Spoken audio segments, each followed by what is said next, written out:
네, 오늘은 계명 장명에 대해서 해설을 해보고자 합니다.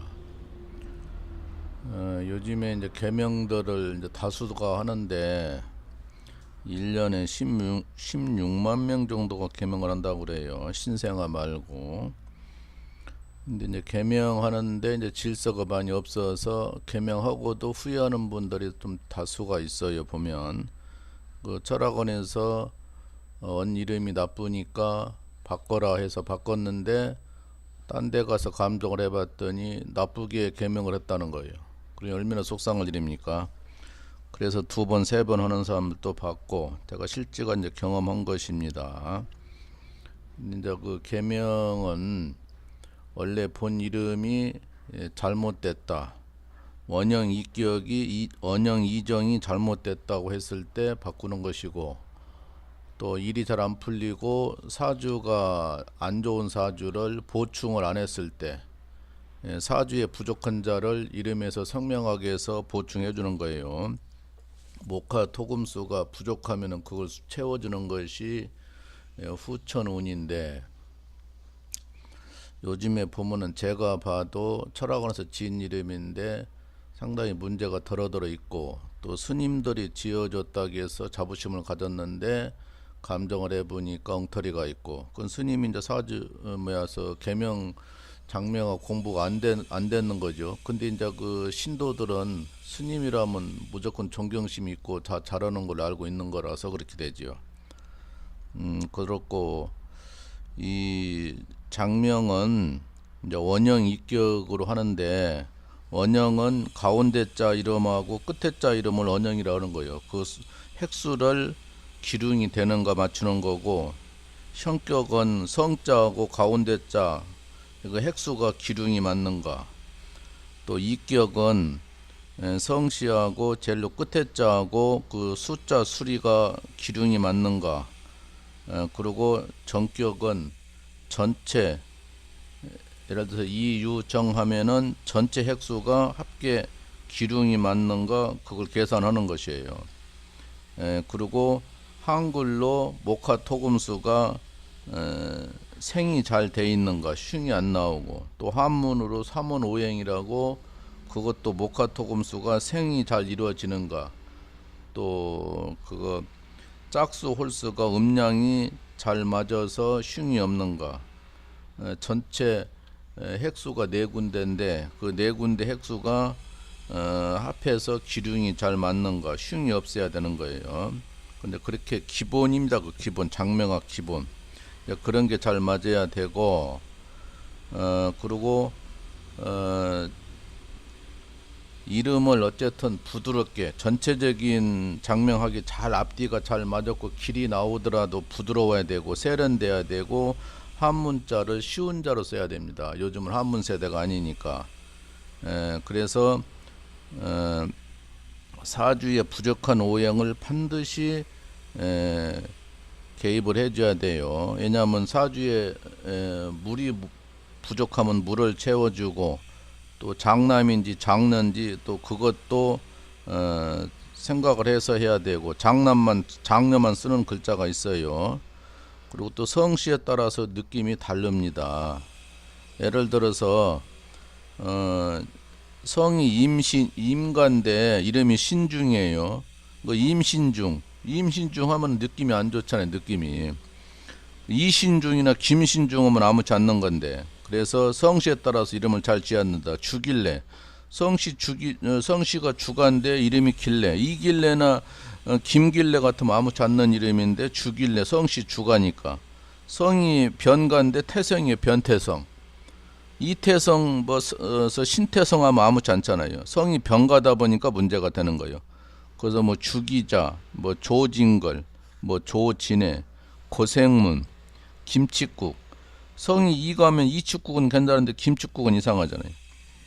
주길수, 뭐 배신자, 뭐 성씨가 뭐 김신자 같으면 괜찮죠. 박신자, 옛날에 박신자 농구 선수, 국가대표 선수도 있었는데 박신자면 괜찮은데 성이 배가다 보니까 배신자가 되는 거예요.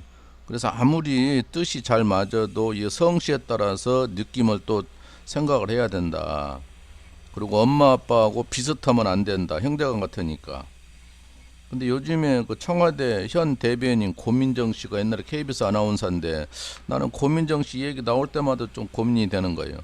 그냥 이 서민정이 같으면 이름이 좋은데 성씨가 고가다 보니까 고민정이가 되는 거예요. 그래서 어떻게 저렇게 지었을까? 이름은 전문가가 지었던 냄새가 나요. 근데 저런 식으로 지으면 안 되죠. 아무리 이름이 앞뒤가 잘 맞는다고 하더라도 성씨가 고가면 고민정하면 안 될 것 같아요. 그리고 이런 것이 문제가 된다. 예. 그리고 사주를 모르면 훌륭한 장명을 못합니다. 사주를 반드시 풀지 알아야 장명을 잘 하는 거예요. 사주 더하기 장명. 그러니까 시중에 장명서라고 하는 간판이 들어있는데 그거는 사주를 모르니까 장명서라고 하는 거예요. 근데 일반 손님들은 그 내용을 잘 모르잖아요. 장명서나 철학원이나 똑같은지 알지. 장명서는 사주 공부가 안 된 사람들이 장명서라고 하는 것입니다. 물론 개 중에는 사주도 아는 사람도 장명서라고 하는 분도 있겠죠. 그건 어쩌다가 있고 대부분 다 장명서는 예를 들어서 공부로 따지면은 장명서는 뭐 1년 공부했으면 사주는 10년 공부해야 되는 겁니다. 그만치 사주는 어려운 거예요. 풀이가. 그래서 사주 더하기 장명을 하려면 반드시 사주를 알아야 된다. 이렇게 되는 거고. 그 몇 개월 전에 작년엔가 그 MBC에서 보도 온 일이 있어요. 시중에 장명을 많이 하는데 사기성이 좀 있다. 그런 취지로 보도를 했는데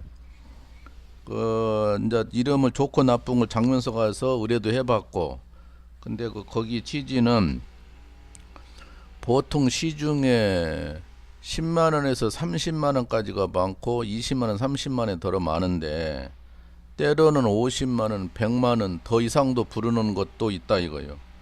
그러면 30만원 넘어가면은 사기성으로 봐도 된다. 이런 취지로 보도한 일이 있어요. 어떤 사람은 500만 원인가 주었대요. 500만 원인가 주었는데 제가 그 언론 나온 걸 내가 지금 유튜브에다 저장하고 있는데 그 500만 원 준 이름도 그걸 다시 딴 데 가서 감정을 받아보니까 형편없는 이름이라는 거예요. 그러니까 그렇게 사기성이 있다. 그리고 또 뭐 특허를 냈다. 장명을 특허를 냈다고 그렇게 말하는 사람도 사기성이 좀 있고, 그 시중에는 우리 전통적으로 내려오는 것이 원형, 이정격, 원격, 형격, 이격, 정격으로 하는 것이 90% 이상이 시중에 그 전통적으로 하는 것이고, 근데 일부가 또 색다르게 지은다고 자기가 개발했다고 하는 것은 좀 모순점이 있다고 봐져요. 제 손님도 저기 어디 인천 사람인데 어떤 박사님한테, 교수 박사한테 식구들 4명을 300만 원 주고 지었대요. 내가 감정을 해보니까 한 사람 빼놓고는 다 엉터리예요. 나름대로는 그 사람은 그 사람 취지로 다른 쪽으로 지었다 하는데 전통적으로 지어야 될 거 아닙니까? 전통을 무시하면 안 되죠. 그래서 내가 이거 박사 아니라 할아버지가 지어도 문제가 있다고 한 일이고, 또 며칠 전에는 그 이름을 부탁하는데 뭐 3만 원에 해달라는 거예요. 이름을 하나만 짓는 게 아니고 3개에서 5개를 그 장명장을 써서 주는데, 이거 공부가 얼마나 어려운 공부며 다 이거 영업소 다 월세가 나가고 이러는데 세상에 그런 기가 막힌 손님도 있더라고요. 그 문제가 있다. 그러니까 싼 것이 중요한 게 아니고 이름을 평생 쓰는 간판이니까 얼마나 잘 정확하니 실수 없이 잘 지었는가, 이제 그런 것이 문제가 되는 거예요. 네, 그래서 MBC가 보도를 잘 했다. 이제 그렇게 봐주고, 성씨에 따라서 이름이 내용이 전혀 달라진다. 아무리 기lum을 잘 맞춰도 성씨에 따라서는 안 맞으면 안 된다 이렇게 해요. 그래서 이름은 세련되게 부드럽게 한문 쉬운 자, 한문 세대가 아니니까 성씨하고 잘 맞는다. 사주에 부족한 오행을 보충해 준다. 장남 장년을 생각해라. 네, 그런 내용을 반드시 해야 돼요. 옛날에 박정희 대통령은 나이가 연세가 100살이 넘었는데도 어떻게 여자 이름으로 지었어요. 반대로 유경수 여사는 이름이 영수면은 전부 다 남자 이름인데 그 결혼식 할 때 주례가 착각했답니다. 영수군과 박정희 양이라고. 그 칠속이 딱 좋잖아. 이름이 어떻게 그 나이들을 먹은 사람들이 이렇게 남녀를 바뀌었는지, 그거 진짜 대단한 얘기인데, 어쨌든 이름은 싼 것이 중요한 게 아니고 30만 원 이상 되면은 사기로 해도 무난하다. 여기까지만